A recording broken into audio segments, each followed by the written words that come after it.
जय गुरुदेव नाम किसका।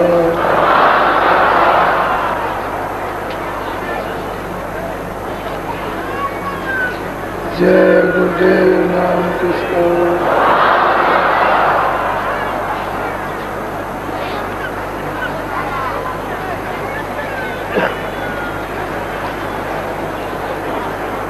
गुरु का ध्यान कर प्यारे,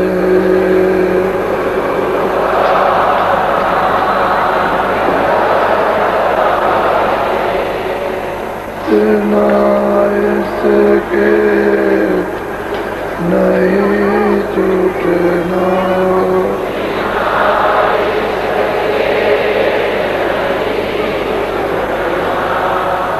नाम के रंग में रंग जा,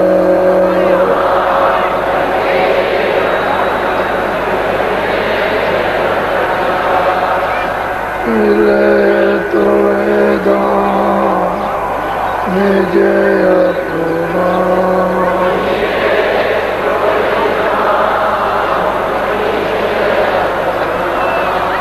गुरु की शरण दृढ़ कर दे,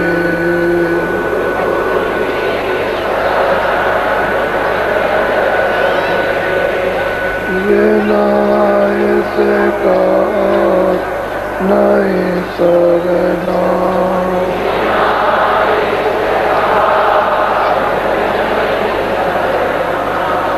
लोभ अभिमान क्यों चाहे,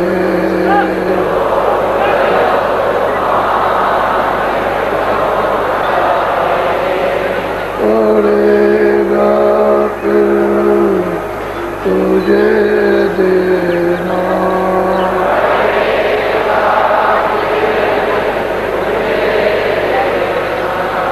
कर्म जो करेगा तू,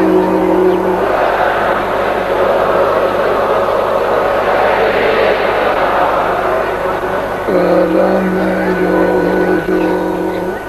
करेगा तू,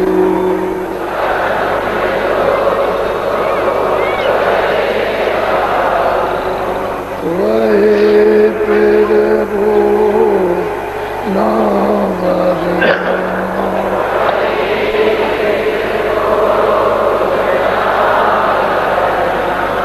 जगत के जाल से जाते हो,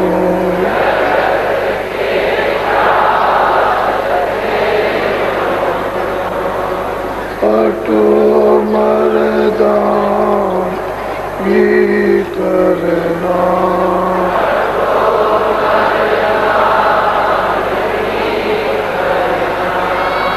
जिन्होंने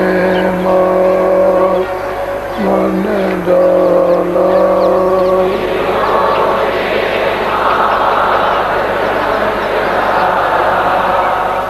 उन्हीं को माँ करना।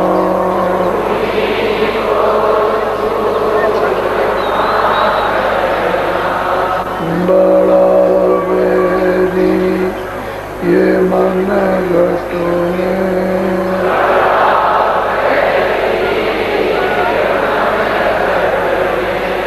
किसी का जी ना कटना।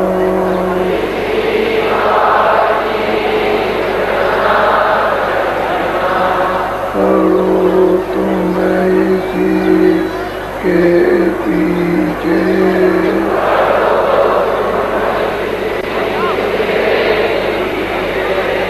और सब ही जतन करना।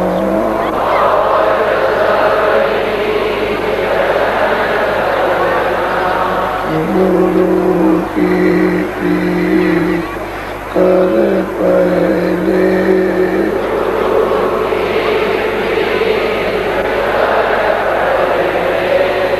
मोर घटता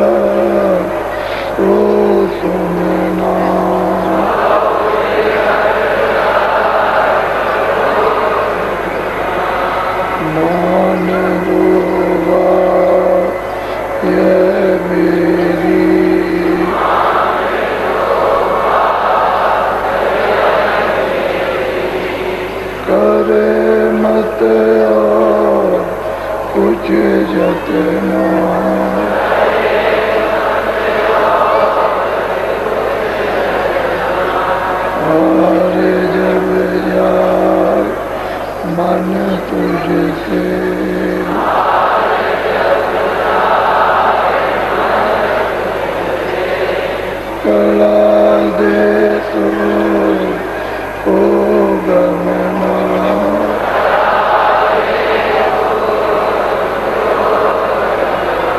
और सब काम जग झूठा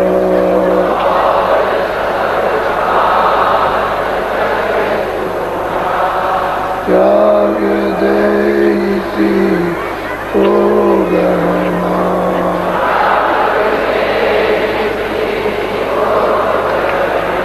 गुरु का ध्यान कर प्यारे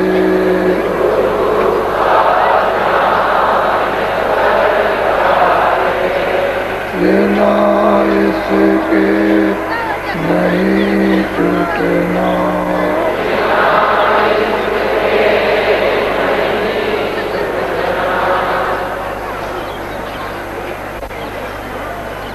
नर नारियों, बच्चे और बच्चे,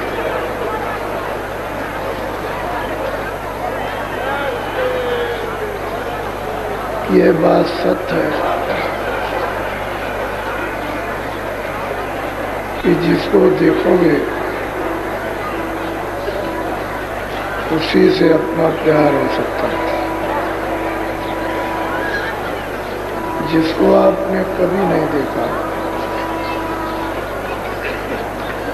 उससे आपका प्यार नहीं हो सकता। जितने भी अभी तक सब मजहबों और धर्मों में बड़े बड़े ज्ञानी पुरुष अवतारी योगेश्वर आए और 700 वर्ष के अंदर बहुत महापुरुष आए, जिनको आपने अभी तक नहीं देखा उनसे प्रेम नहीं हो सकता। लकीर का फकीर तो कोई भी बन सकता है, जमात चला सकता है, फिरका बना सकता है, लेकिन प्रेम उसी से होगा जिसको देखा।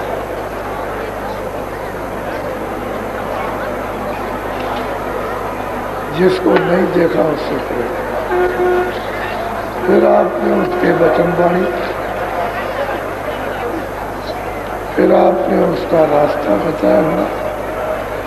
न तो वचन वाणी सुने न रास्ता आपने जाना।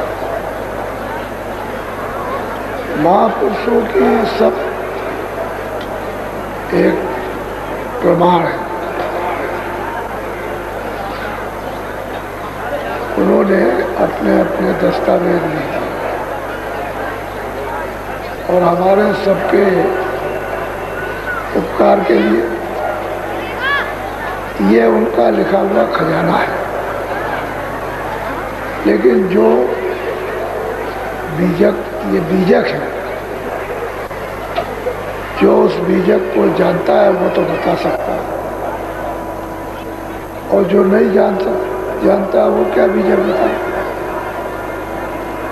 उन्हीं किताबों में सब में लिखा है कि तुम निरंतर उस गुरु की, उस महापुरुष की खोज करो जो इस भेद को जानता है, और भेद को जानता पूरा हो तो आप लोग वो खोज तो सबके सब समाप्त करते ही नहीं और बस इधर उधर फंस जाते हैं। तो समय तो आपका जाया हो गया, बर्बाद हो गया। प्रेम आपसे किससे किया? कहते बिन देखे हो न प्रतीत।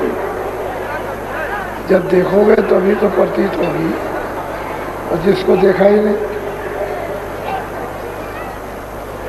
उस कैसे प्रतीत, कैसे विश्वास?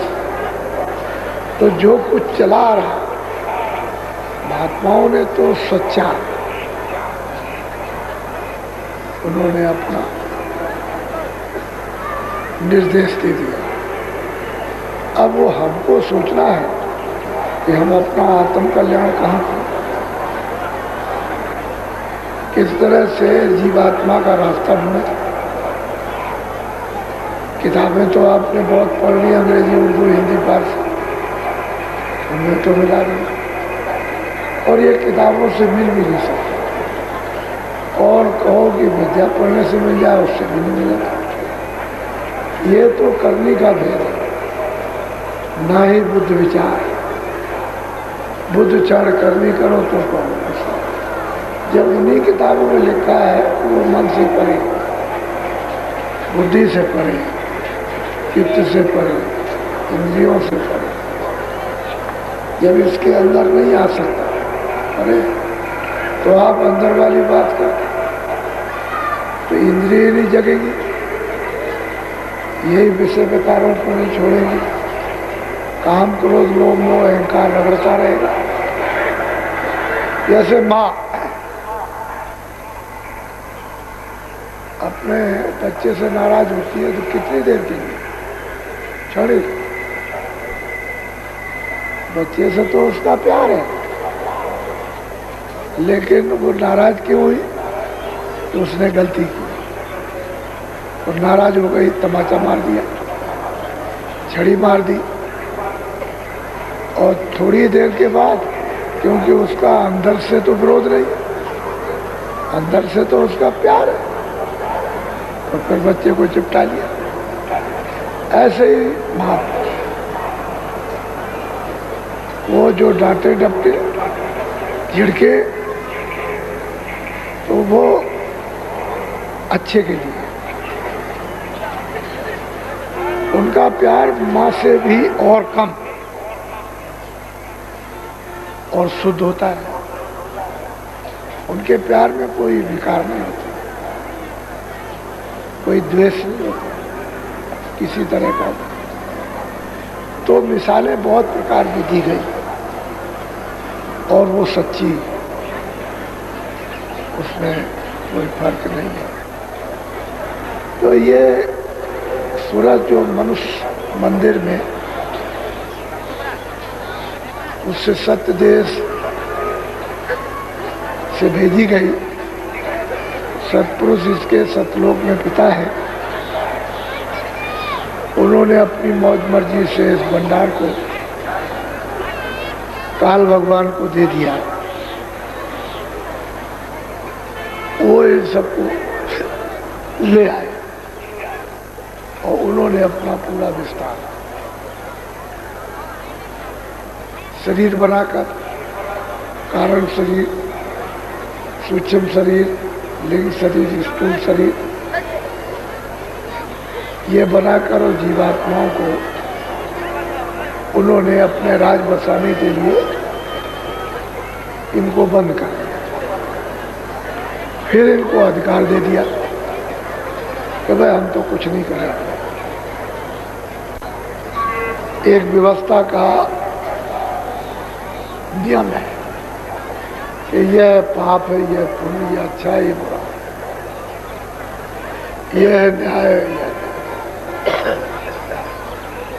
ये सब चीजें उन्होंने एक नियम विधान कानून बनाकर आपके सामने पेश कर दिया। और उस समय पर सब लोग निर्मल थे, क्योंकि सतयुग जोगी सब विज्ञानी, सब सुरते निर्मल थे, कोई पाप नहीं, कोई बुरा नहीं, अच्छा बुरा कुछ नहीं। सबके घाट खुले हुए थे, सबकी आँख खुली थी, कान खुले थे। इस नाम को, शब्द को पकड़ के सब सुरते चढ़ती थी, चाहती थी, परम पद को प्राप्त करती थी। उस समय तो कोई बंधन किसी तरह का था ही नहीं। उन्होंने जब ये देखा कि भाई ये तो सब चले जाएंगे, यहाँ कोई नहीं रहेगा, तो जो निकल गए उस पीरियड में वो निकल गए। लेकिन बाद में इन्होंने बहुत दिन के बाद ये सब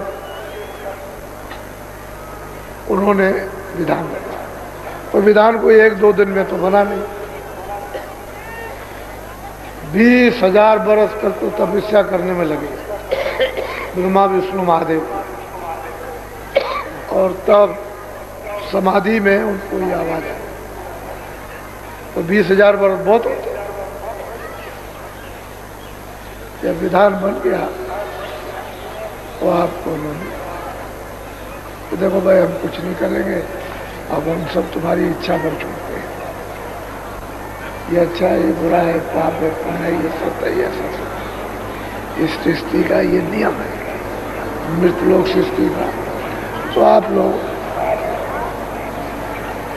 जैसा चाहो कर। अब उसका ये है कि जो गलती करेगा उसकी सजा मिलेगी। किए हुए कर्म का आपको भोग अच्छे का अच्छा प्राप्त करने लगे तो उसने पहले तो और खाने बनाई नहीं थी, फिर जब आप कर्म करने लगे तो उसने खाने बनाना सीखा।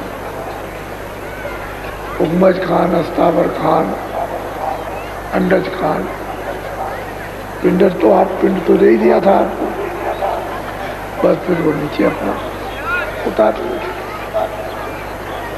अब इतने कल्प और युग बीत गए, गिनती नहीं, तब से जीवात्मा उसके यहाँ तो उसको तो गई भूल, फिर जो मांग करके ले आया उसको भी भूल गई।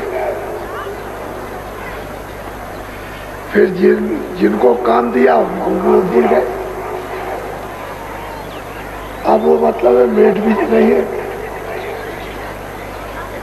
तो अब ये सूरत जब इसको जगाया महापुरुषों ने और इसमें जब चेतना आई, होश आया और जब वापस चली तो देखती जाती, चलती जाती, तो अपने स्वामी से कुछ प्रश्न करती है कि स्वामी हमको विधि विधान से हमारा प्रश्न है उसका विधिवत विस्तार से उत्तर दे दीजिए ताकि कोई शंका, वैसे पूछने वाली में तो कोई शंका है नहीं, लेकिन और जीव हैं उनको तरह तरह की शंका होती है, तो कहते हैं सब शंकाओं का निवारण हो, और जहाँ शंका है तहाँ विनाश है। अर्जुन ने कृष्ण पर शंका की, न ज्ञान बचा नहीं सके, तो शंका पतन है। तो कहते हैं कि प्रश्न का उत्तर दीजिए ताकि शंका जो है वो खत्म हो जाए। तो आप विधिवत सुनिए जरा सा।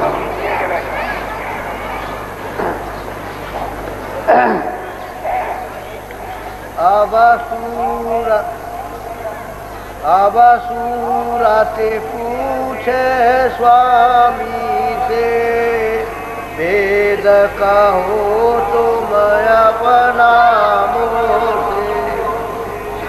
सूरत पूछती है, ये बच्चे इधर एक आवाज टकराती है, जाओ तो लाउड स्पीकर तो ठीक करो,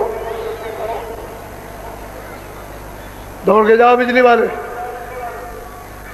वो पूछती है कि स्वामी आप मृतलोक में आए, यहाँ सुरतों को जगाने के लिए मनुष्य शरीर आपने धारण किया, ये सब सुरतें मनुष्य शरीर में रहती हैं, तो हमको पहले तो ये बताइए कि आप कौन हैं। वास तुम्हारा कौन लोक में, यहाँ ये तुम कौन मो। और वो पूछती है कि आपका निवास, आपका लोक कहाँ के रहने वाले हैं, और यहाँ आप आए हैं आप अपने लोक से, तो क्यों यहाँ क्यों? तो ये भी बताइए कि आपका निवास कहाँ, ये भी बताइए मृतलोक में आए तो क्यों आए।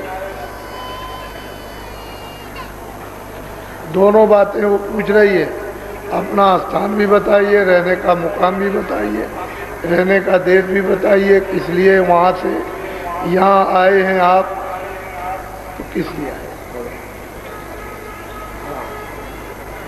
देश तुम्हारा कितनी दूर पावे। कहते हैं हम मृतलोक में रहते हैं, यहाँ से आपका देश कितनी दूर है। और हमने यहाँ सब जगह तलाश किया, पूजा की, पाठ किया, जप किया, तप किया, नाना प्रकार के कर्मकांड किए, ज्ञान साधना की, योग किया, सब किया। यहाँ भी हमने ढूंढा, स्वर्ग वैकुंठ में भी ढूंढा, हमको तो कहीं पता ही नहीं चला। तो आप यहाँ नहीं है तो कहाँ रहते हैं? और आपका जो देश है यहाँ से मृतलोक से कितनी दूरी पर है? मैं बिछड़ी तुमसे कहो कैसे, देश पर आई जैसे। और मैं बिछुड़ी कैसे, आपसे कैसे बिछुड़ी पराए देश में जो यहाँ पर आई। और यहाँ नाना प्रकार बच्चे दौड़ के जाओ, तुम लोग क्या करते हो? वो लाउड स्पीकर ठीक करे आओ, और सबको परेशानी हो रही है। कौन है बिजली वाला?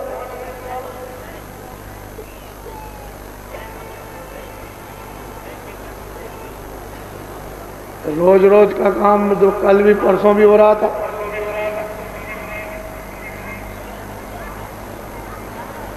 तो ये बताइए कि आपका जो देश है उससे मैं अलग क्यों कर दिया? ये सब पराये देश में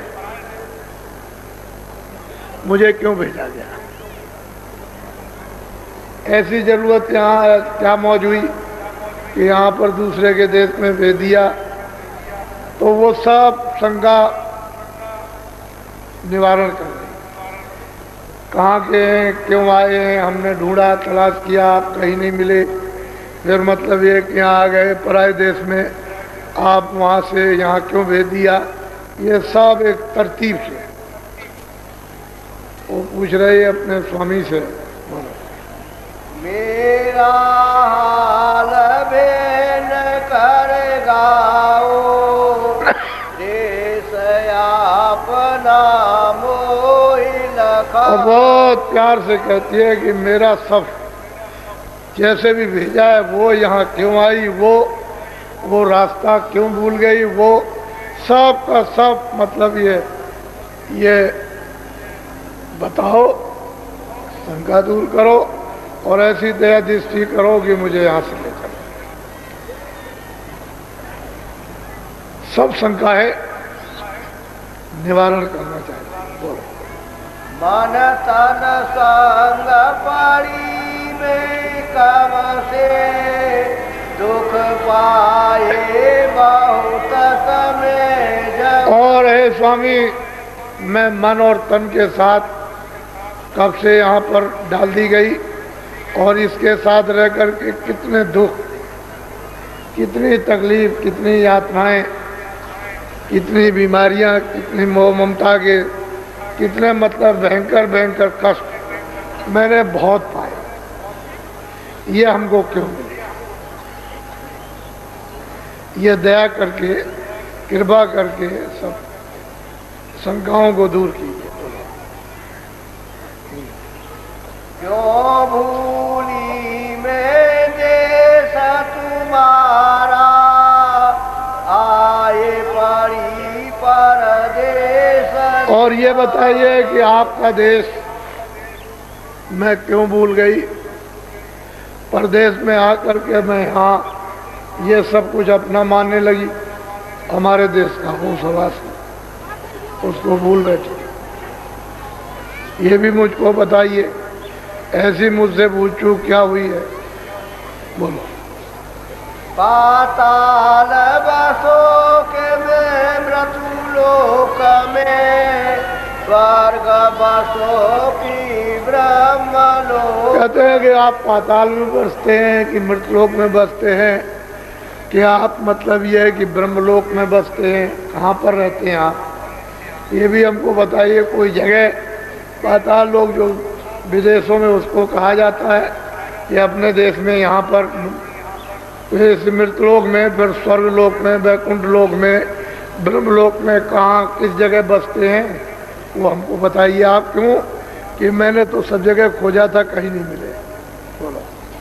विष्णु लोक वैकुंठ धाम में इंद्रपुरी या शिव मुख। कहते हैं इन मुकामों में भी अगर आप बसते हैं तो दया करके कि कौन कौन से लोक में, किस लोक में आपका निवास स्थान है, क्योंकि हमने तो इन लोकों में भी ढूंढा, यहाँ भी कहीं नहीं पता लगा। सब जगह खोजा है कि कहीं किसी जगह नहीं। कृष्ण लोक या राम लोक में, प्रकृति लोक या पुरुष लोक। कहते हैं कि राम या कृष्ण, प्रकृति या पुरुष लोक में किन लोकों में आप बसते हैं, रहते हैं, तो ये हमारी शंकाओं को दूर कीजिए और दया दृष्टि कीजिए। बड़ी मुश्किल से आप मिले, आपके बगैर ये शंका कोई दूर कर नहीं सकता। बोलो। क्यों डाला मोई काल लोक में, अति भर माया हर्ष।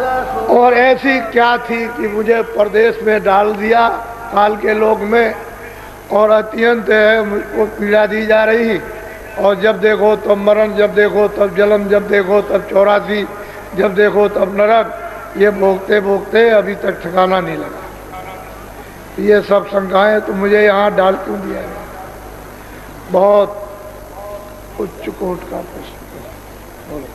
अब क्यों आए मोई चितावन, रूप तुम्हारा अति कर भाव। कहते हैं कि अब आप इतने दिन के बाद, इतने समय के बाद जो जगाने, जो चिताने के लिए हमको आए हो और ये उपदेश करते हो ये मृतलोक है और यहाँ कुछ नहीं है और ये नहीं, तुम अपने धाम चलो, तो इतने दिन के बाद क्यों?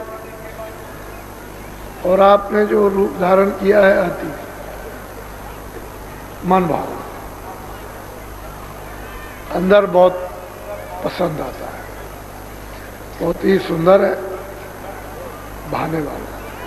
तो इतने दिन के बाद आप आए, अभी तक तो कभी नहीं, तो बहुत अच्छा सूरत अपने स्वामी से प्रश्न करती है और शंका निवारण करती है कि हमारी शंका दूर करनी। बोलो। बेदासी तुम चरण निहारे, वेद देव तुम। बहुत दीन होकर के वो अपने को कहते हैं मैं तो स्वामी दासी हूँ, मैं तो आपकी हूँ, अपना भेज दीजिए और अपने चरणों में लगा दीजिए, मैं तो आपकी दासी हूँ। वैसे सूरत को कोई शंका नहीं है, लेकिन और जीवों के लिए उसने प्रश्न किया है कि वो बता देंगे तो और जीवों का भी भला हो जाएगा। इसको तो कोई शंका रही नहीं, ये तो औरों के लिए प्रश्न करती है, मैं तो आपकी हो गई, अपना भेज दीजिए और चरण कमलों में लगा दीजिए। बोलो। तब हसे शब्द स्वामी बोले, सुनो सूरत तुम मैं कहूँ। कहते हैं सूरत तूने ये सब विस्तार से पूछा, अलग अलग करके शंका निवारण के लिए, तो मैं तुझे खोल करके समझा देता हूँ, तो इसको अच्छी तरह से समझ ले, तेरी भी शंका दूर हो जाएगी, आगे जो लोग आएंगे उनकी भी शंकाओं का निवारण हो जाएगा। बोलो। जो तू पूछे भेद हमारा, कहूँ सभी अब करे। कहते हैं कि तूने अगर पूछा है कि आप कहाँ रहते हो, क्यों आए हो, कहाँ के रहने वाले हो, यहाँ क्यों आए हो, इतनी देर में क्यों आए हो, हमको बहुत दुख, हमको क्यों भेजा गया, फिर आप रहते कहाँ हो, तो कहते हैं कि सूरत तूने पूछा है तो सभी मैं विस्तार से बताता हूँ, उसको तू अच्छी तरह से समझ ले। मैं हूँ अगमय नामय माया, कहूँ मौज से अधर समा। अब पहले कहते हैं जय सुरत मैं अगम अनाम हूँ, अमाया हूँ और अधर में मैं वहाँ रहता हूँ। मेरा कोई नाम, मेरा कोई रूप नहीं है, मैं यहाँ का रहने वाला नहीं। वो यहाँ से उन्होंने इस शंका का निवारण शुरू किया कि मैं अनाम हूँ, मैं अगम हूँ और मतलब अमाया, माया वहाँ नहीं है किसी तरह की भी। मैं इन सब से पर अपने में सब समाया रहता। मेरा भेदन कोई पावे, मैं ही कहूँ सो कहते हैं कि हे सुरत मेरा भेद कोई नहीं जानता, मैं जब कहूँगा तभी जानेंगे और नहीं बताऊंगा तो मेरा भेद कोई नहीं जान सकता। सबके लिए कह दिया कोई नहीं जानेगा। सही बात तो यह है कि 700 वर्ष के पहले यानी कोई भी इसका भेद नहीं जानता था। जब उन्होंने संतों को भेजा तब ये भेद मतलब ये है कि उसका खुला, इसके पहले कुछ नहीं, इशारा भी नहीं था किसी तरह का। कहते हैं कि मतलब ये है कि मेरा भेद कोई जानता नहीं और मैं ही जब कहूँगा तभी कहने में आएगा और तभी जानेंगे और नहीं कोई नहीं जान सकता। बोलो। प्रथम अगम रूप में धारा, दूसरा अलख पुरुष हुआ ज्ञान। कहते हैं कि जब मेरी इच्छा हुई तो सुरत मैंने सबसे पहले अगम रूप धारण किया। जब इच्छा हुई, मर्जी मौज हुई तो मैंने अगम रूप तो अगम पुरुष को स्थापित किया।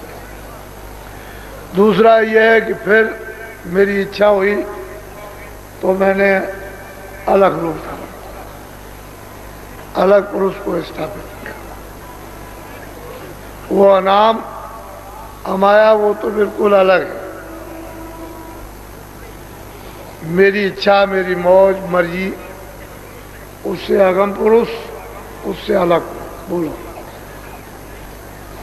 तीसर सात पुरुष में भया, सात लोक में ही रचली। कहते हैं कि तीसरा रूप जो मैंने अपना निजी धारण किया वो सत्पुरुष।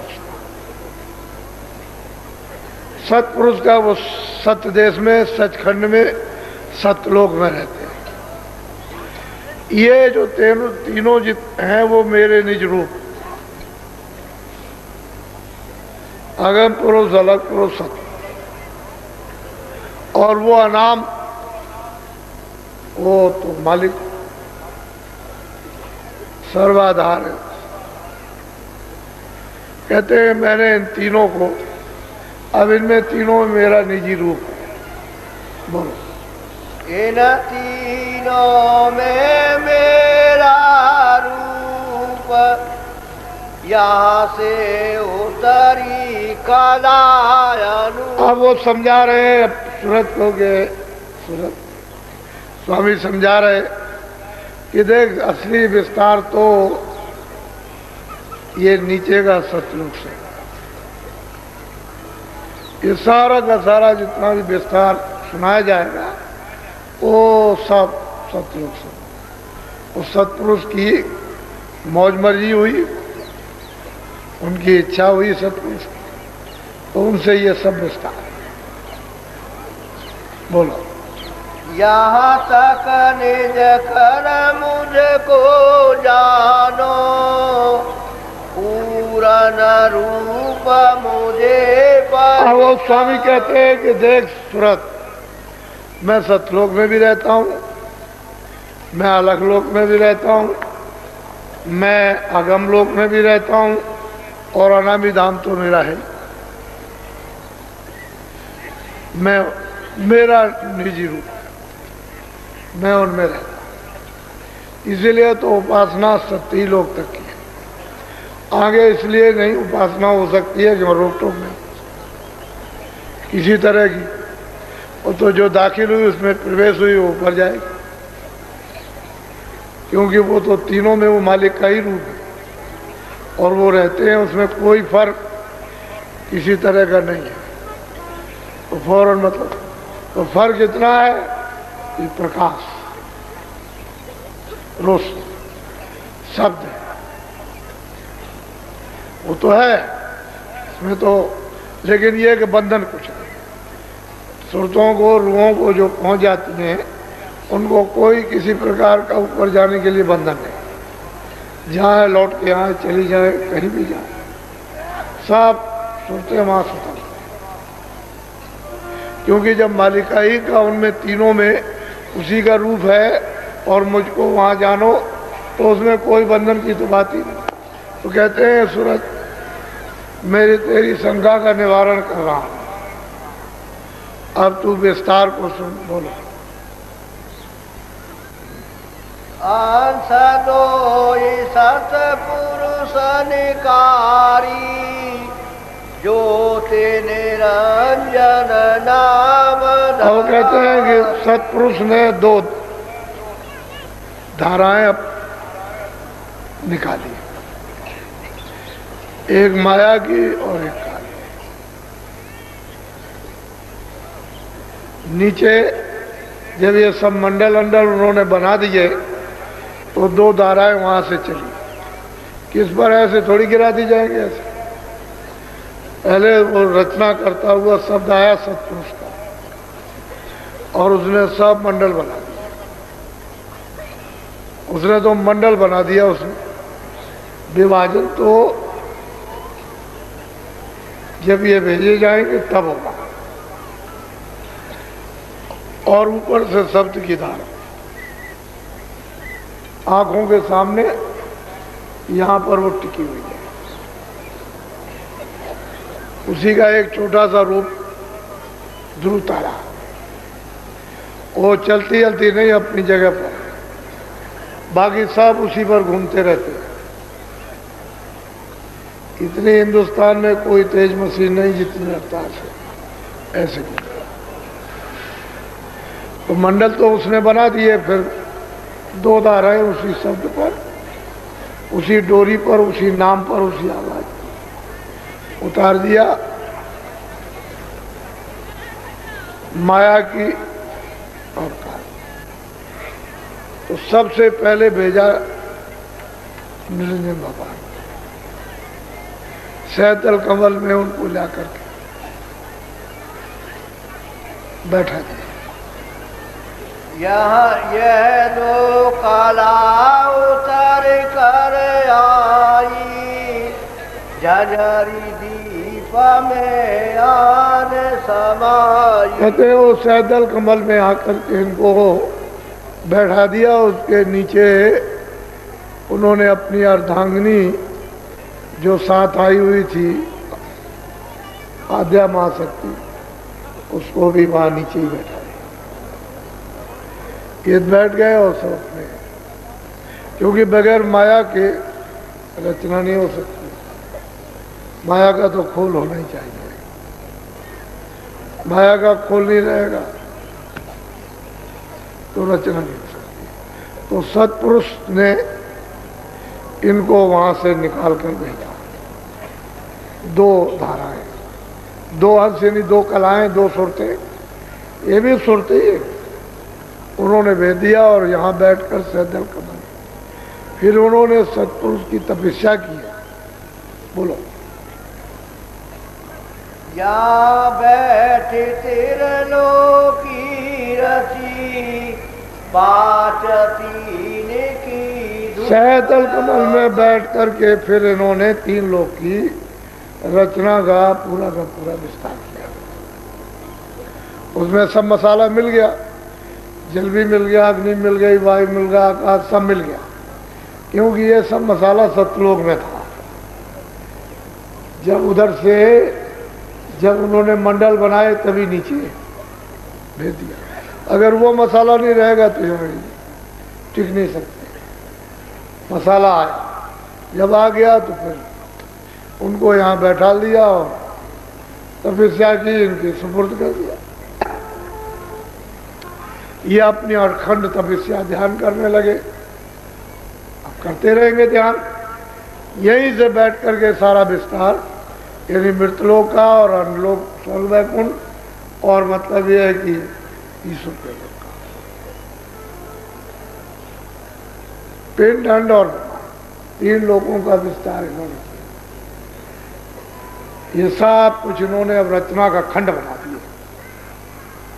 जब खंड बना देंगे तो इतना ये शक्ति लोक है, ये लोक है, ये लोक है, ये लोक है, स्वर्ग लोक वैकुंठ लोक है, ये भवन है, ये तबक है, इनको सब को बना बुनू करके सब खंड कर दिया। सुनते तो जो उन्होंने दी है वो तो अभी ऊपर ही है, लेकिन तैयारी तो पहले से हो जाएगी तभी तो यहाँ विस्तार होगा। अभी तो सुरतें बहुत ऊपर है और बहुत दिनों तक भंडार रहेगा ऊपर, लेकिन खंड तो उन्होंने बना लिए। ये मृतलोक है, ये सब बना रहा। तीन लोग की रचना का पूरा विस्तार निरंजन भगवान है, जिनको खुदा कहते हैं, गाट कहते हैं, ईश्वर कहते हैं, उन्होंने अपने स्थान पर बैठ करके ये सब किया। अब यह है कि ये जो स्त्री पुरुषों का जो ढांचा देखते हो वो यहाँ नहीं है। और जब ब्रह्म स्थान पर जब सूरत आई थी तो कारण कपड़ा पहनाया गया, तो गोई कपड़े थे, एक माया का, एक पुरुष, तो वहाँ झिल्ली डाल ली कारण शब्द स्पर्श रूप रसगंध, इसकी झिल्ली डाल दिया उन्होंने, बस वहीं से ही फिर नीचे आए। तो मतलब 9 तत्वों का शब्द स्पर्श रूप रसगंध और मन बुद्धि चित्त और अहंकार, तो ये वहीं से स्त्री पुरुष का कपड़ा चला। वो बहुत ही बारीक, फिर उससे मोटा, फिर वो स्वर्ग वैकुंठ में आए तो 17 तत्वों का और मोटा। अब यहाँ स्थूल शरीर में आ गए तो ये तो बिल्कुल ही मोटा। ये 5 तत्वों का जल पृथ्वी अग्नि वायु, तो यहाँ ये खोल उतरेगा नहीं जब तक उतार करके चारों शरीरों के खोल अलग न कर दिए जाए, तब तक वो रूप सूरत का निकलता नहीं, तब तक स्त्री स्त्री पुरुष पुरुष रहेगा। जब इस कपड़े को उतार दीजिए वहाँ ब्रह्म स्थान पर और सूरत शब्द रूप हो जाती है तो सब उतार देती है। अब वो पुरुष रूप हो गई, जो स्त्री है वो पुरुष, सूरत पुरुष रूप हो गई, और जो पुरुष की है वो तो पुरुष है ही, फिर स्त्री आवरण नहीं है और न पुरुष आवरण, उससे परिवर्तन। वहाँ से वही सूरत थी, उसको एक ये कपड़ा पहना दिया। अब ये भेद तो किसी को मालूम है, कोई जानता नहीं। अब उधर से कोई आए जाए तो उसे मालूम, तो सूरत को वो महापुरुष समझा रहे हैं कि देख सूरत, असली बात तो यह है कि रचना का सारा विस्तार सतलोक सतपुरुष है। मैं यहाँ से तो कुछ कर नहीं सकता, मेरा वो उन लोगों में मेरा रूप में वहाँ से ही विस्तार हुआ। मैं तो अभी यही हूँ। बोलो। तीन लोक से मेरा न्यारा, 4 5 6 कहते हैं कि 3 लोक से मैं न्यारा हूँ। मैं ना यहाँ मृतलोक में हूँ, ना मतलब यह है कि अंडलोक में हूँ, न ब्रह्मांड में, न मैं स्वर्ग में हूँ, न पाताल में हूँ, न विष्णुलोक में, न शिवलोक में, न इंद्रपुरी, न गंधर्व लोक में, किसी में नहीं। मैं इन सब से परे रहता, मेरा है देश। बोलो। तीन लोक ये गुण पसारा, सिंदर कहते हैं कि हे सूरत, यहाँ जो 3 लोक में जिसका साधन है बूंद है, एक बूंद, और मैं हूँ अगम और अपार, ये उसका ये सब शासन। 3 लोक में राज एक बूंद है, यानी सैदल का में निरंजन भगवान बूंद, मैं हूँ अगम और अपार, मैं इसमें नहीं, मैं इससे अलग था। एक बूंद का ये सब विस्तार है। स्वर्ग है, वैकुंठ है, ब्रह्मांड है, ब्रह्मांड में बड़े बड़े लोक हैं, बड़ी बड़ी त्रिलोकियां हैं, ये सब कुछ एक बूंद का पसारा है। और वो तो अगम है अपार, उसका तो कुछ नहीं। कितना लंबा, कितना मतलब ऊंचा नीचा, अभी तक तो किसी ने इसका इशारा तो किया। सबने यही कहा है कि उसकी लंबाई चौड़ाई न किसी ने अभी तक था लगा पाया। कहते हैं मैं इन सब से अलग हूं। बोलो। हाँ।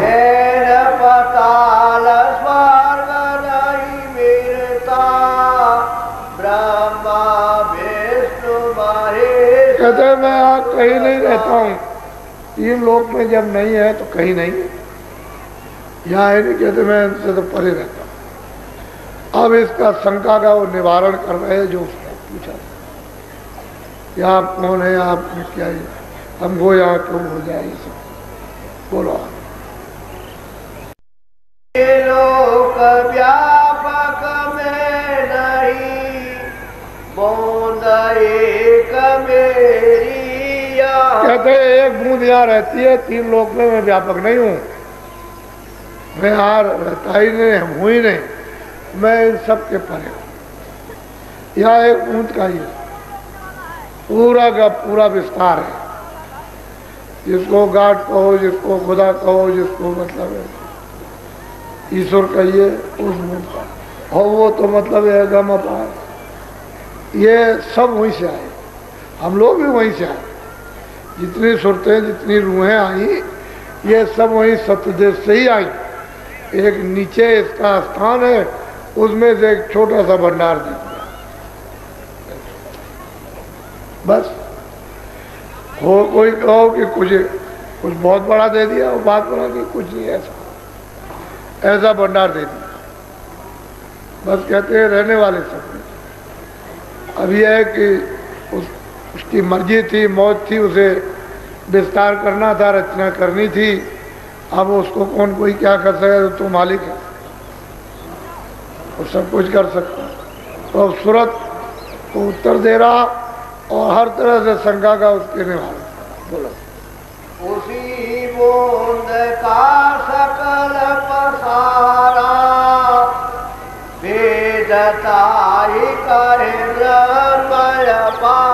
कहते हैं कि उसी बूंद का पसारा है। वेद कहते हैं कि ये अगम है, अपार है, कुछ एक बूंद है, उस बूंद का पसारा है। कहते हैं वेद में जो लिखा वो मतलब ये अगम है, अपार है। तो किसी को भी अगम अपार कहते, लेकिन सही चीज, ईश्वर से भी परे ब्रह्म, ब्रह्म से भी परे पार ब्रह्म, पार ब्रह्म के भी परे महाकाल पुरुष, तब जाकर के मतलब ये वो तो सबसे परे है। कहते हैं मैं यहाँ कहीं नहीं रहता, हे सुरतो, हे जीवात्माओं, मेरी एक बूंद रहती है और मतलब उसका ये सारा विस्तार है। ये लोग अंदर उसी के एक बूंद। बोलो। इसके आगे वेदन पाया, सतगुरु वेद। कहते हैं कि सूरत, इसके आगे किसी को वेद तो मिला नहीं, कोई आगे जानता होता, इतना तो जरूर इशारा किया, न एती न और कुछ है, बस इतना ही कह करके छोड़ दिया। देखा है क्या कुछ, कि ऐसा मालूम कभी कभी ऊपर से आवाज आती है, इसके ऊपर से भी। तो जिन लोगों ने समाधि लगाई उन्होंने कहा भाई कुछ और मालूम होता है, लेकिन देखा नहीं। तो बिना सदगुरु के जो आने जाने वाले वो जब तक नहीं मिलेंगे तब तक वो वेद मिलेगा। इसलिए सबने धोखा खाया, क्योंकि ये भी तो संत जब आए तभी तो पता चला, बगैर आए हुए रास्ता कैसे मालूम होता, कैसे पता चलता है ये रास्ता आने का, ये जाने का? अभी जब आए तब जीवों को जगाया और अभ्यास कराकर, साधन भजन कराकर और इनको नाम पर सवार होकर के ले चले, तभी तो पता चला। नहीं ऐसे कैसे मालूम हो जाए? अभी काशी में कोई ज़्यादा दिन तो हुआ नहीं, तुलसीदास जी थे, बड़े बड़े ब्राह्मण विद्वान पंडित टकरा गए जान से मारने के लिए, लेकिन उन्होंने उन पर भी दया की। कह रहे भाई तुम यहाँ के कहाँ रहने वाले हो? तुम उनको सब तरह की मतलब ये उनको शिक्षा दी और ज्ञान दिया और रास्ता बताया, उनको भी पार किया। अपने ही सामने जो मौत के लिए घूमता हो कि मार दिया जाए इनको, उसी पर वो दया बरसा रहे। और दया की बात तो उन्होंने ऐसी दया बरसाई कि यहाँ से वहाँ पहुँचा दिया, बहुत लोगों को पहुँचाया। अब तुलसीदास जी को कौन जाने ये कौन थे? झगड़ा झंझट इन्हीं ब्राह्मणों ने बड़ा विरोध किया कि ये धर्म के खिलाफ। तो अकबर बादशाह से कहा, उसने बुलवाया, कहा कि इनको यहाँ रखो नजर बंद। कह लगे आप कहीं जाएंगे नहीं, यहीं रहिए। 6 महीने तक उनको रोका, जब देखा कुछ नहीं है, किसी मजहब और धर्म के खिलाफ नहीं, कह लगे आप जाइए, छोड़ दीजिए। ये ऐसे लोग हैं, नहीं जानते, पता नहीं क्या करते हैं। तो कहते हैं कि भाई सबने धोखा खाया, किसके बिना? सदगुरु के बिना। महावर्षों के बगैर, पूरे के बगैर सब धोखा खा गए, क्योंकि इन्होंने जो सुना, जो लिखा, वो तो वाणी तो लिखी है, देखा तो है नहीं। अगर ये देख लेते निरंजन भगवान को, ये ब्रह्मा तो तुरंत कारोबार छोड़ देते। इनका काम है उत्पत्ति करने का, एक का काम है पालन करने का और एक का काम है श्रृंगार करने का। तो ब्रह्मा विष्णु महादेव अपनी अपनी जगह बैठ के अपना अपना काम करते हैं। अगर ये कोई भी अगर उसका दर्शन कर ले ईश्वर का, भगवान का, तुरंत सब काम छोड़ दे। इनको ये हुक्म ही है आध्यात्म आसक्ति को, ये इधर ना ले, कारोबार खत्म हो जाए। जरा सा भी अगर दर्शन किया सब छोड़ दे। इनके लिए बड़े बंधन है, ये दर्शन नहीं कर सकते। और वो सदगुरु बगैर सब धोखा है। तो देखा तो नहीं, आवाज सुनी है तो लिखो बस। बोलो। जितने मत है जग के माई, इसी बूंद को से सब के सब जितने भी मत है, ये सब इसके नीचे ही से आए। राम भी नीचे से आए, सैदल कमल के नीचे से। कृष्ण भगवान तो मतलब प्रकृति लोक से आए थे, लेकिन और जितने सब के सब तो उन्होंने तो छुपा लिया था। उन्होंने तो पृथ्वी लोक का खाली इशारा कर दिया, बाकी कुछ नहीं किसी को नहीं, क्योंकि उनको प्रकृति ने भेजा था विशेष काम के लिए। तो चले यहाँ आए, उसके बाद बताया कुछ काम किया, वापस आ गए। तो कहते हैं कि जितने मत है इसी बुंद को सिंध कहते हैं, और सिंध का पता भी नहीं, उसका भेद ही नहीं जानते कि पूरी रचना का विस्तार कैसे है। ये जरूर है कि जिन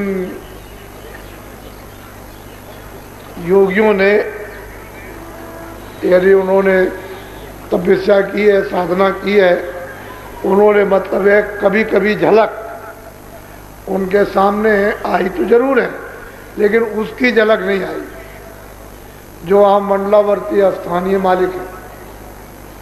और चीज़ों की झलक आ गई तो उन्होंने उस झलक को देख करके इशारा कर दिया, बाकी और कुछ किसी को बताया तो नहीं। तो वहीं के वहीं रह गए जहाँ के तहाँ, आगे का किसी को भेजना।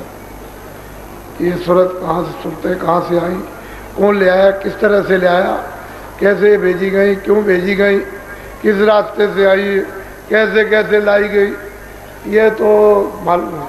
बोलो। वीर पैगंबर कुछ मयोरिया, बोंद भेद पूरा। कहते वो वो तो बूंद का भी भेद इनको नहीं मिला, उसका भी दर्शन दीदार नहीं कर पाया, तो मतलब ये फिर वो क्या समझे। झगड़ा तो इसी बात का। एक उन्हीं में से कहता है कि नहीं बूंद है, वो अगम है अपार है, दूसरा कहता कुछ नहीं। झगड़ा उन्हीं में होता, उसी बूंद पर झगड़ा हो गया। और वो है सिंध अपार। तो कहते हैं कि सूरत यहाँ वो एक बूंद रहती है, इन लोगों का यहाँ पर, और उसी को सब लोग कहते हैं। और वो मैं अगम हूँ अपार हूँ, उसका बगैर सतगुरु के कोई भेज जा नहीं सकता। और वो सतगुरु को जब समय समय पर भेजता हूँ तो लोग उनके पास पहुँच नहीं पाते, ढूंढते रहिए, खोजते रहिए, और किसी को जगा ले, चिता दे और ले जाए तो ठीक है। ऐसे नहीं, वो तो बगैर मर्जी के नहीं होते। सुनो सूरत तुम अपना भेद, तुम हम में थी सब। अब वो कहते हैं सूरत तूने ये पूछा था कि मैं कौन हूँ, तो सूरत मैं तुझको ये बताता हूँ कि तुम मुझ में थी, अभेद थी, कोई किसी तरह का भेदभाव मुझसे अलग नहीं था। इसी मतलब था समुद्र में समुद्र थी, मुझ में थी, कोई भेदभाव। हाँ, काल करी हम सेवा भारी, सेवा बस होए कुछ न। कहते हैं काल सेवा की है, और सेवा इतनी सेवा की, इतनी सेवा की, इतना ध्यान किया, इतनी तपस्या की उसने हमारी, कि हमने उसके बारे में नहीं जानते, तो वो सब थे। ये सेवा के बस मैं उससे खुश हो गया, वो सतपुरुष प्रसन्न हो। जब खुश हो गए, प्रसन्न हो गए निरंजन भगवान से, तो इनसे कहा बोलो तुम क्या चाहते हो, मैं तुमसे तुम्हारी तपस्या से बहुत।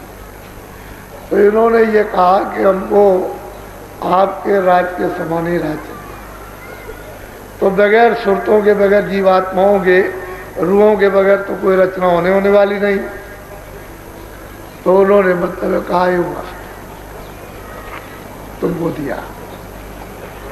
फिर उन्होंने ये सुरतें, ये जीवात्माएं फिर उनको भंडार, जिसको कहते हैं खजाना, छोटा सा भंडार, छोटा सा खजाना, कि जाओ तुम अपना, तुमने तपस्या की, उसके एवज में तुमको दिया जाएगा, लो मैं इनको देता हूँ, फिर तुम अपना वहाँ विस्तार कर लो। मसाला तो सब नीचे उतर ही गया, वो तो वहाँ ही मिला करके अपना बना लो। फिर इनको सुरते चेतन, यानी सुरते जड़ नहीं है, इनमें तो इतना प्रकाश है कि ईश्वर से कितना हजारों गुना ज्यादा। जब ये वहाँ थी, कितना प्रकाश इनमें, कितना प्रकाश जो वर्णन नहीं किया जाता, वो सुरते जीवात्माएं भेज आई।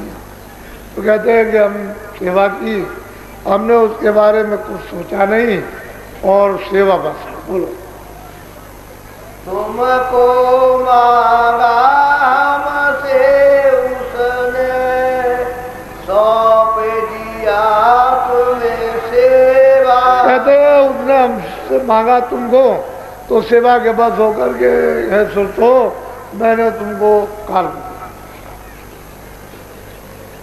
कि जाओ। तो ऐसे तो वहाँ कैसे कोई उतरने वाली नहीं, वो तो बहुत मुश्किल से आना, बहुत कह के समझा के कौन उतरता, समझा के बुझा करके।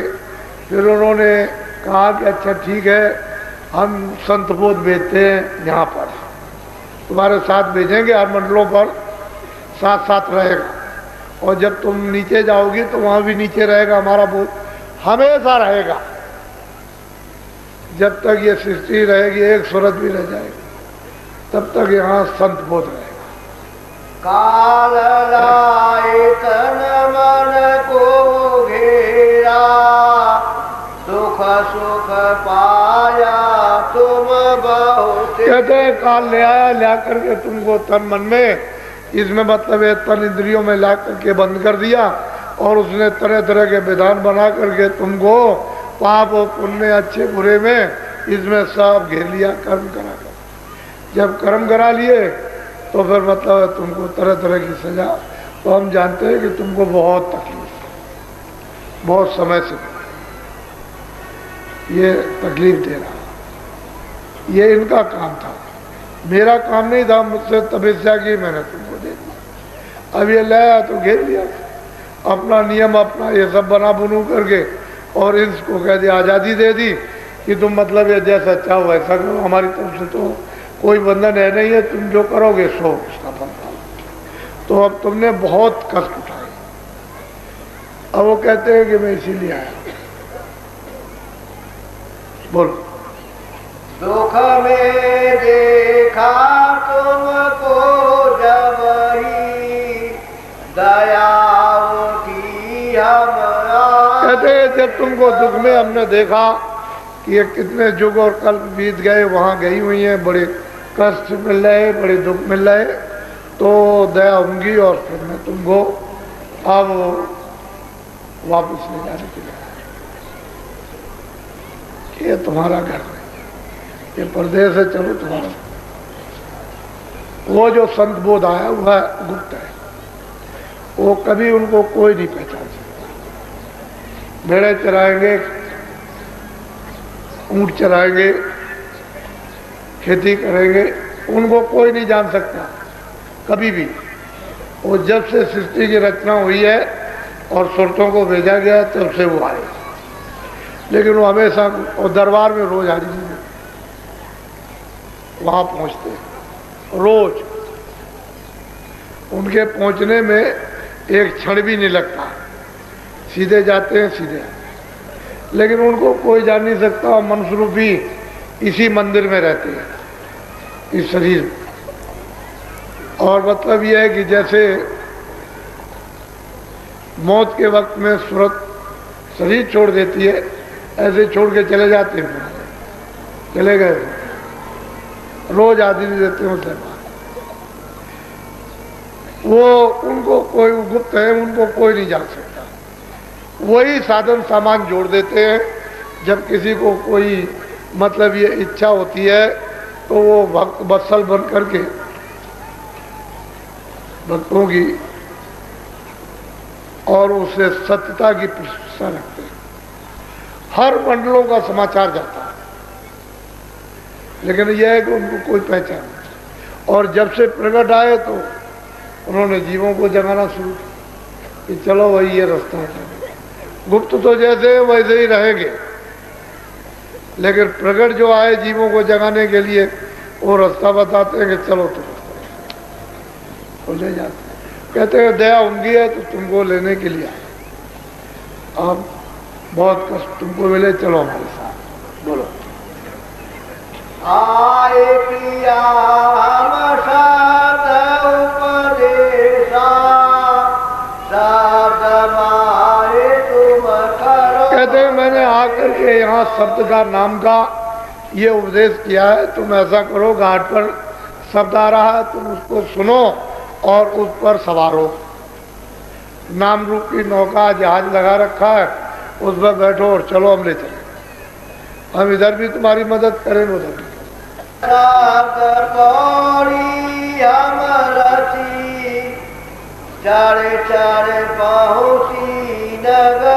कहते हैं कि शब्दों की हमने सीढ़ी बनाई है, एक स्थान से दूसरा शब्द, दूसरे स्थान से तीसरा शब्द, तीसरे स्थान से मतलब चौथा।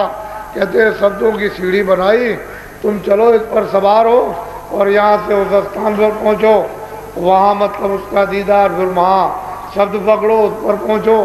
इस तरह से सच्ची नदी इन सब से वहाँ ये कोई किसी तरह का झगड़ा झंझट काल का, माया का, मरने का, जन्म का, बच्चों का, रोग का, कोढ़ का, काम का, कोई किसी तरह का खटका नहीं, किंचित मात्र भी। वो तो बिल्कुल सच्ची नगरी है, वहाँ सच्चा सच्चाई सब कुछ है। ये तो सब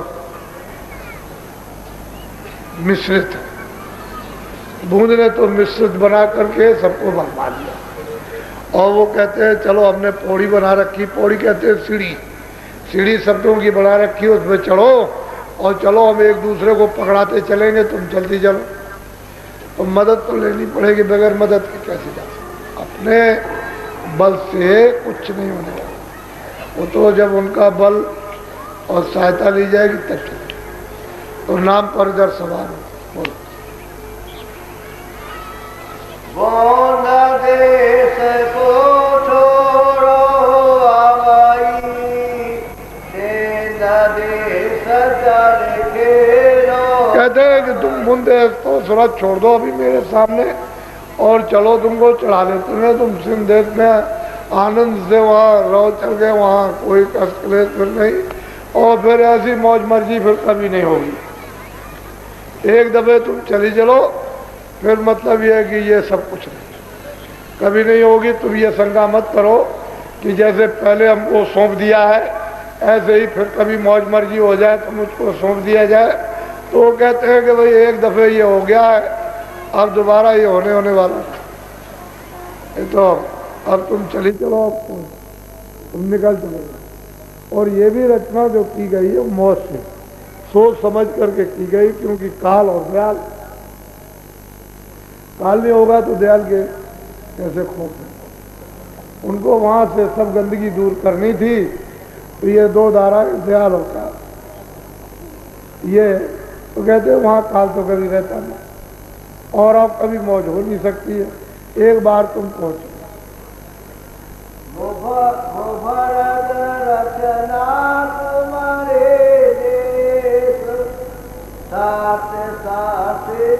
कहते हैं वहां की रचना बिल्कुल निर्मल चेतन सत्य की रचना है। वहां सत्य के समय कुछ, वहां एक कण कण के अंदर में सत्य, उसी की रचना है, सारा विस्तार। कहते हैं वहां कोई मिलोनी किसी तरह की, तुम चलो वहां अपने देश में स्वतंत्र, मतलब ये कि आनंद से वहां प्रीतम का, उस प्रभु का दर्शन। लेकिन जब तक आप यहाँ नहीं महापुरुष मिलेंगे, प्रेम नहीं करोगे तो कैसे?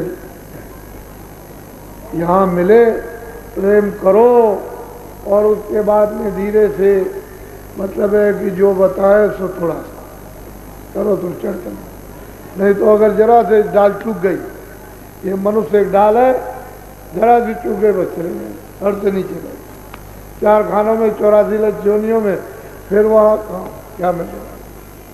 और महापुरुषों की कुछ दया भी हो गई, वो तो अनजान में कि तमाम ये आबादी बढ़ गई, ये उन्हीं की कृपा ही का ये सब कुछ, तो उससे लाभ तो आपको मिल नहीं रहा। मनुष्य शरीर में तो आ गए हो, लेकिन भोग उसी नरकों में जाने के आप भोग रहे हो, काम तो वही कर रहे हो, फिर नरकों में लौट जाओ। दया हुई और दरवाजे पर आए और कुछ नहीं आपने किया, इसीलिए तो ये खान पान बिगड़ा हुआ, आहार शुद्ध है नहीं, अशुद्ध, और इनसे कहा जाए तो सुनते ही।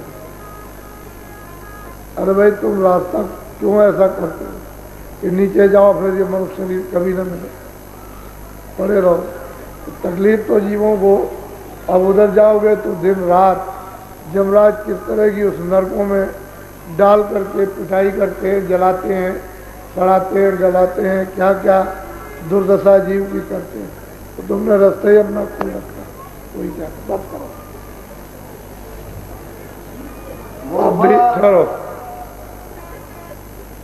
अभी बड़ी, अभी ऐसा मालूम होता कुछ गए नहीं, लेकिन मैदान देखने से ये मालूम होगा कभी कोई गया नहीं। ऐसे सत्संग तो कल तक के लिए है ही, ऐसे तो सत्संग चलता ही है। मैं यहाँ रहता हूँ, सत्संग तो होता ही रहता है, लेकिन यह है कि जो बाहर के आने वालों के लिए रखा था वो 16 था, तो आज और कल तो है ही, लेकिन बहुत लोग गए और आज भी जाएंगे इस तरह से। तो आप लोग जो रास्ता दिया, शाम को तो गुरु महाराज की दया रही, तो जो कोई आ गया नया तो नामदान तो उसको मिल जाएगा। अब कुछ भी मेरी हालत हो, मैं नामदान तो शाम को उनकी कृपा से देख। कल तो मेरी तबीयत गड़बड़ा गई थी, रात को समझ गई, क्योंकि आप बहुत बेरहमी से, यानी दया का नाम नहीं, इस तरह से नोचा नाची करते, इस तरह से कठोर होकर के नोचते हो, और जरा सा भी दया नहीं कि चोट लगती होगी, हम इधर टांग खींच रहे, इधर खींच रहे, तो शरीर है, कोई लोहा तो है, लोहे पर भी हाथ मारो तो गिरता है, ये तो हार मारता है। तो दे ही देंगे, लेकिन आप लोग जो नामदान दिया गया सब जब भी समय पाओ, घर गृहस्थी से, दफ्तर है, दुकान है, खेती है, जब भी कहीं समय मिल जाए आपको, 2 मिनट का, 4 मिनट का, 5 मिनट का, 10 मिनट का, कहीं भी जंगल में किसी जगह पर फरुआ रख दिया, खेत में काट रहे और रख दिया, 5 मिनट बैठ गए, 10 मिनट बैठ, आपको अपना घाट बदलना, संसारी घाट को छोड़ना, परमार्थी यानी घाट को पकड़ना, परमार्थी घाट पर बैठना है। तो ये कोशिश और मेहनत करो, थोड़ी धीरे धीरे धीरे से बन जाएगी। तो आपको कोई बाहर से अड़चन भी मालूम नहीं हो कि भाई हम काम भी कर रहे हैं अपना, और ये सब कुछ है, और थोड़ा सा इसको भी करो, तो घाट बदलना, धीरे धीरे घाट बदल जाए, संसारी घाट बदलेगा, परमार्थी घाट पर कार्रवाई जितनी भी होगी सब परमार्थी घाट पर, यानी सूरत के घाट पर। ये जो अभी चल रहे हो इंद्रियों का, मन का घाट,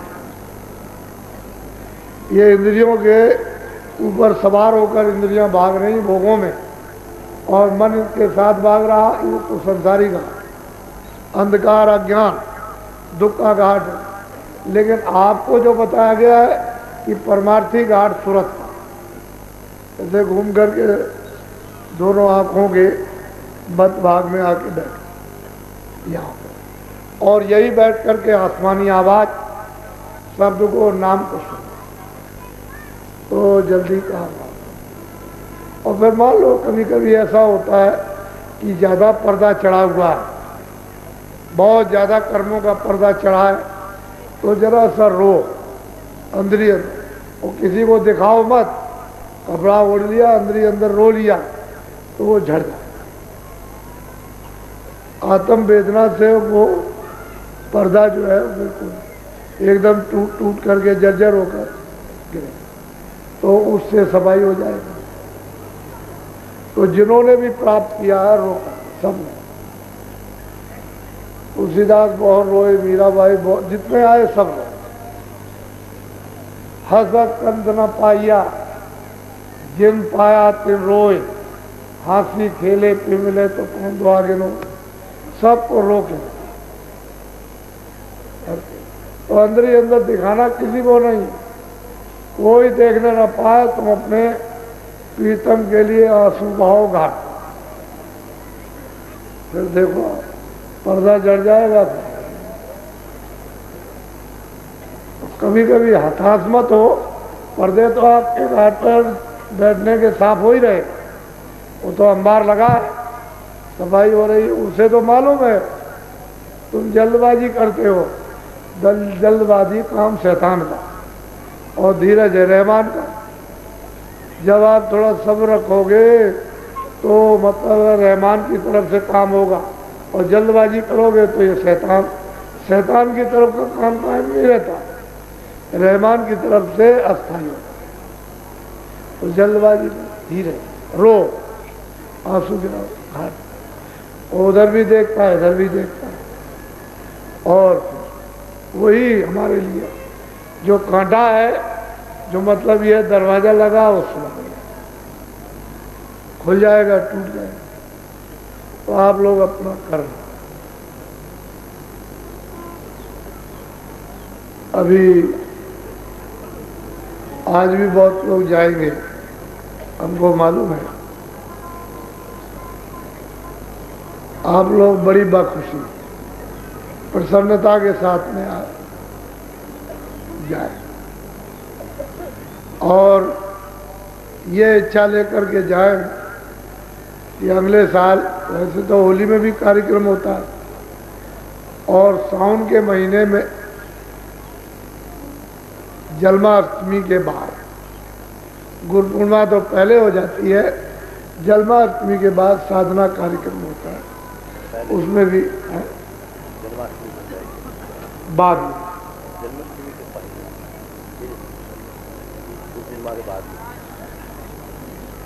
हाँ, गुरु पूर्णिमा के बाद, जन्माष्टमी तो बाद में होती है, तो वो अगस्त के महीने में पड़ता है, वो भी 7 दिन का, होली भी 7 दिन की और ये भी 7 दिन का। तो वैसे ये है कि भंडारा अपना है। आपने गुरु महाराज को तो देखा नहीं, लेकिन हमने तो गुरु महाराज को देखा। हमको तो गुरु महाराज उनको देखा है, तो मुझे तो उनसे निर्देश लेना, आपने तो देखा है, तो आप उनसे निर्देश क्या लेंगे? तो ऐसा कभी नहीं, वो तो उनसे दया ली और प्रसाद हमारा हाथ लगा बनाया, आपको दिया। तुम ऐसा न मत समझना किसी और ने दे दिया, वो तो हम उनसे दया लेंगे आपके लिए और अपने लिए, और मतलब यह है कि आपको देंगे, तो वो आप लोग वो प्रसाद काम में लिया करो जो उस समय पूजन का है, वो बहुत महत्वपूर्ण है, और उसको लेकर के मिला लिया करो। बतासे और इलायची दाना उसमें मिला के रखें, तो समय पर जरूरत पर बहुत से लोग जो है ऐसा समझते हैं कि सीधी दया मिल जाए, ऐसा आधार लेके दया मिल। जैसे मान लो किसी को कोई तकलीफ है, उन्होंने मतलब है गोली ली, कोई तकलीफ की, कोई दवा ली लगाने की, खाने की, तो बस मतलब है नाम लिया और एक जर्रा छोटा सा उसी के साथ उसको भी मुंह में डाल लिया और दवा को भी डाल लिया, तो उसके साथ काम करें तो दया शामिल हो जाती है, कहते हैं दुआ काम कर जाता। ऐसे आपको परिचय नहीं, सीधा परिचय नहीं मिल सकता, लेकिन कोई आधार रहता है तो परिचय नहीं। जो दवा नहीं लगती है वो लग जाती है, आपके काम आ जाती है, तो आप समझ जाते हो। पहले तो आप दवा खाते ही हो, लेकिन यह है कि फिर तो आधार होना चाहिए, कुछ ना कुछ उससे अनुभव होता है। नहीं तो निराधार कोई चीज हो तो उससे कुछ नहीं, उस समझ में बात आएगी। तो दवा ले लिया करो, यानी बहुत बड़े बड़े मर्ज है, उनमें भी दया तो आपके साथ काम करती है, लेकिन आपने उनको जब बुला लिया है तो अब ये भोग है, अब तुम कहते हो हमारा जल्दी खत्म कीजिए। अब इतनी जल्दी है कि भजन का तो नाम ही नहीं, ये खत्म कर दिया, ये खत्म कीजिए। हम तो महात्मा जब जानेंगे जब हमारी ये तकलीफ चली जा बस, तो फिर तो मतलब है तुम महात्मा को क्या समझो, फिर तो कुछ नहीं समझोगे, फिर अपने स्वार्थ की डोर में बंधे हुए। इसलिए वो बात अलग, जिसे जो काम और अगले को करना है उसकी मौज मर्जी को छोड़ो, तुम अपनी बात कह डालो। तो इस तरह से आपको, और फिर मैं बात आपको याद दिलाता हूँ, जितने भी बड़े बूढ़े ब्राह्मण हों, क्षत्रिय हों, वैश्य हों, ये हों, ब्राह्मण बूढ़े इज्जत, बूढ़ों की तो सबकी इज्जत, क्यों इज्जत सबकी करो, कोई हो वो तो सबकी इज्जत कि भाई बच्चा होता है, बच्चे को अगर यहाँ फेंक दीजिए, किसी का भी हो, मुसलमान किसी का भी हो, बंगी का हो बच्चा है, हम वो तो सब प्यार से उठाते बच्चे को, सब प्यार। तो बुढ़े को भी, कोई भी बुढ़े हो, लड़ते हो, उनको मतलब है उनका सम्मान सेवा, तो उनका दिल भर जाएगा कि मान लो कि हमारे लड़के हमारे काम में आए तो हमारे और बच्चे तो काम आ गए, उनका दिल भर जाएगा। तुमको कुछ ना कुछ अच्छी भावना तो देंगे कि हमारे बच्चे ऐसे, वो भी आपको जो सेवा करते हैं अपने बच्चे मानते हैं, आपको ये सच चाहिए। तो ये बात हमेशा ध्यान में। और ये समय जरा खराब है, आगे का भी समय अच्छा 95 का अच्छा नहीं है, लेकिन यह है कि जरा सा संभल के चलो। अगला कोई जवाब दे तो चुप हो जाओ, बोलो नहीं, चुप हो जाओ। बस वो क्रोध जो है वो चांडाल का रूप है, वो ठंडा हो जाए। कितना भी क्रोध आएगा, आप चुप रहोगे तो अगर कहीं वो मतलब है लाठी मारेगा तो लाठी तो नहीं मारेगा, लेकिन हाथ से झटका देगा। इतने क्रोध में फर्क हो जाता है न बोलने से। और पैर छू लीजिए तो जैसे तवे पर पानी डाल दिया, ठंडा हो गया। पैर छूने से ये होता है, क्रोध हो तो पैर छू, ठंडा हो जाएगा। फिर तो दो एक शब्द कह के चुप, फिर वो अपने सब पश्चाताप करे कि हमको ये नहीं कहना चाहिए। तो असल चीज ये है कि गुणग्राही बनो, अवगुणग्राही मत बनो, गुणग्राही बनो, मनुष्य बनो, इंसान बनो। अवगुणों को हैवान और पशुओं के छोड़ो और गुणों का मनुष्य को जो है संग्रह करो, ये आपके लिए। तो यहाँ तो जैसे पहले थे उसमें कोई बनावट नहीं, ना कोई बनावट है और ना कोई जब, ना आगे कोई। यही आपको मतलब है, या तुम चाहे जितने आ जाओ, या कोई बनावट नहीं, या तो बिल्कुल एकदम से समान। ये कुछ, इसलिए दिमाग को अपने काम में लग जाओ और अच्छा है। अब ये बताओ कि कितने लोग जा रहे हैं, जरा हाथ उठाओ, हाथ नीचे करो।